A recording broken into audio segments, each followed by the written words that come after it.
Et quand je pense à Sidi Cheikh Ahmed Bamba, je vois ce grand homme, mais je vois surtout le plus grand homme, Sayyidina Muhammad sallallahu alayhi wa sallam.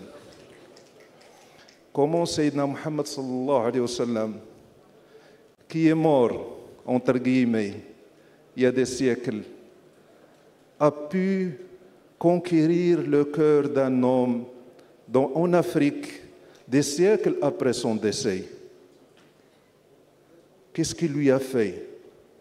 On dit que les gens disent que l'islam s'est propagé par l'épée. Pour Sidi Cheikh Ahmed Bamba, c'est vrai. Il a été conquis par l'épée. Mais l'épée de l'amour de Sayyidina Muhammad sallallahu alayhi wa sallam. Vous ne pouvez pas imaginer ce que Sayyidina Nabi a fait du cœur de Sayyidina Sidi Cheikh Ahmed Bamba. Il a broyé le cœur de Sayyidina Sidi Ahmed Bamba. Son cœur était fondu dans l'amour de Sayyidina Rasulullah sallallahu alayhi wa sallam. Donc Sidi Cheikh Ahmed Bamba commençait à cheminer auprès de Shuyukh, de dhikr d'Allah subhanahu wa ta'ala et l'amour des awliya Allah. Et quand son cœur commençait à se purifier, un jour, il fait un rêve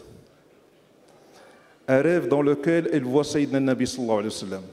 On dit que c'est un rêve, mais Sayyidina Rasulullah sallallahu alayhi wa sallam, en fonction de l'état de son cœur, on peut le voir dans le sommeil, qu'on peut le voir en état de réveil. Ce n'est pas impossible.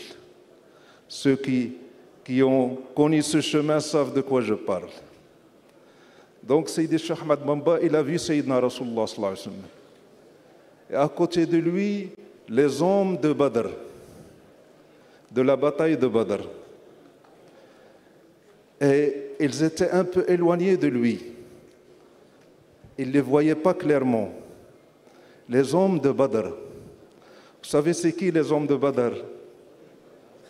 Sayyidina Nabi sallallahu alayhi wa sallam, il commençait à peine à constituer une petite société à Médine avec les compagnons qui ont migré avec lui à Médine et les citadins de Médine. Il constituait un petit groupe, un tout petit bout d'islam qui commence à s'épanouir dans Médine. Et voilà qu'une guerre s'impose à lui, sallallahu alayhi wa sallam. Et il était avec ses hommes. On dit 311 hommes qui étaient avec Sayyidina Nabi sallallahu alayhi wa sallam. Et ils étaient sous-armés. Et l'ennemi allait attaquer. Et Sayyidina Nabi sallallahu alayhi wa sallam avait peur pour l'islam. Et il a dit quelque chose d'extraordinaire, sallallahu alayhi wa sallam. Il s'est mis devant ces hommes, ces 300 hommes, porteurs de l'espoir de l'humanité, qui étaient devant lui. Et Sayyidina Nabi sallallahu alayhi wa sallam avait peur pour eux, pas pour eux personnellement, mais pour ce qu'ils portent. Et il fait un dua. Il dit, oh Allah, c'est ce groupe est battu aujourd'hui, tu ne seras jamais adoré sur terre. C'est quoi ces hommes? Sayyidina Nabi sallallahu alayhi wa sallam, il est en train de faire du chantage à Allah. Mais s'ils sont vaincus aujourd'hui, tu ne seras plus adoré sur terre. Ce n'est pas du chantage, mais c'est une réalité. Ce sont ces hommes qui vont porter l'islam jusqu'à la fin des temps.